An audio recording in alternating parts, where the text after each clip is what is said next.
Sir, आपने शायद किताब में ये पहली बार इसका ज़िक्र आपकी किताब के ज़रिए आया है। ये बड़ी चर्चा भी होती थी कि प्रधानमंत्री पद से हटने के बाद अटल बिहारी वाजपेयी जिसे कहते हैं कि ऑफ़िस से सीधे घर चले गए और उसके बाद फिर उन्होंने वहीं पे जीवन गुज़ारा। आपकी किताब में एक ज़िक्र है कि एक समय अटल बिहारी वाजपेयी के राष्ट्रपति बनने की चर्चा थी। क्या वो वाक़ई वो सिर्फ़ ऐसे ही सड़क पर पत्रकारों के बीच में थी या वो सियासी गलियारों में भी थी? पावर कॉरिडोर्स में भी उसे लेकर कोई सॉलिड चर्चा थी और कोई घटनाक्रम है उससे जुड़ा हुआ? ये उस समय की बात है जब एनडीए अपने राष्ट्रपति के उम्मीदवार का चयन कर रही थी, जो बाद में डॉक्टर कलाम हुए। जी। उन दिनों में कई तरह की चर्चा थी। उसमें ये भी था कि कुछ लोगों का ऐसा मानना था कि डॉक्टर पीसी अलेक्जेंडर जो महाराष्ट्र के गवर्नर हैं, उनको हम अपना उम्मीदवार बनाएँ। मैंने पुस्तक में भी लिखा है कि हमारे में से ही एक साथी थे जो उनको कह रहे थे कि अटल जी के साथ मेरी बातचीत है।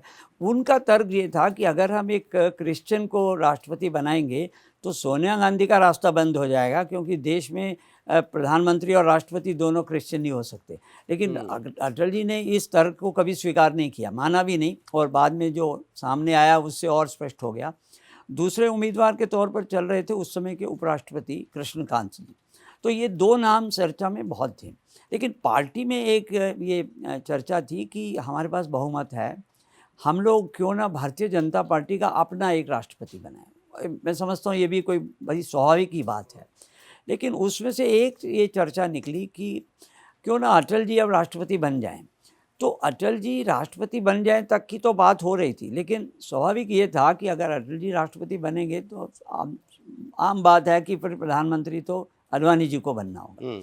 लेकिन अटल जी ने इस सुझाव को नहीं माना। उसके पीछे का जो तर्क है, मेरा ये मानना है, और मैंने इस बार लिखा भी इसलिए है कि वो तर्क जो दिया वो बहुत महत्वपूर्ण है। वो भारत के संसदीय लोकतंत्र के लिए और आने वाले जो भी मीडिया के हमारे पत्रकार जनरेशन है, या जो जो लोग पॉलिटिक्स में हैं, उनके लिए बहुत महत्वपूर्ण है।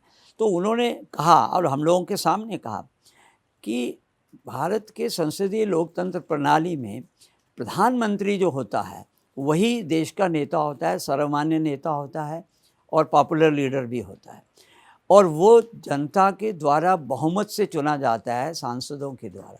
तो उसको जनता बहुमत देती है, उसको या उनके अलायंस को, तो वो उसके द्वारा वो प्रधानमंत्री बनते हैं और देश का लोकप्रिय नेता होता है। ऐसे बहुमत का लाभ उठाकर अगर कोई लोकप्रिय प्रधानमंत्री राष्ट्रपति बनेगा जी। तो भारत की संसदीय लोकतंत्र प्रणाली में ये एक बड़ी गलत परंपरा होगी। और ये गलत परंपरा इसलिए होगी कि संविधान में जो शक्तियां प्रधानमंत्री के पास हैं, राष्ट्रपति बड़ा सीमित दायरे में काम करते हैं। जैसा कि संविधान में लिखा हुआ है, the president shall act on the aid and advice of the council of minister. तो सर्वशक्तिमान कौन हुआ संविधान में? प्रधानमंत्री। हुँ। और वही एक व्यक्ति जब राष्ट्रपति पद पर जाकर बैठेगा तो उसमें कई तरह की समस्याएं खड़ी हो सकती हैं। इसलिए ये परंपरा गलत है और मैं इस परंपरा का हिस्सा बनने वाला आखिरी व्यक्ति होऊंगा। मेरा ये मानना है कि ये जो तर्क है, और हुँ। बल्कि उन्होंने यहाँ तक भी कहा कि अगर ऐसी परंपरा बनी तो आगे चलकर ये लोकतंत्र के लिए भी खतरा हो सकती है, क्योंकि हुँ। संसदीय लोकतंत्र हमारा ब्रिटेन प्रणाली पर है। वहाँ पर जो किंग और क्वीन हैं वो प्रधानमंत्री को अपॉइंट करते हैं जब उनको मैंडेट मिलता है। जी। तो इसलिए ये नहीं होना चाहिए, ये परंपरा गलत होगी, ये तर्क था उनका। बिल्कुल, बड़ी ही आदर्श बात है, ख़ास तौर पर राजनीति को तो बड़े इस चश्मे से देखा जाता है कि राजनीति के अंदर तो सिर्फ़ साजिशें और चालबाज़ियाँ ही होती हैं।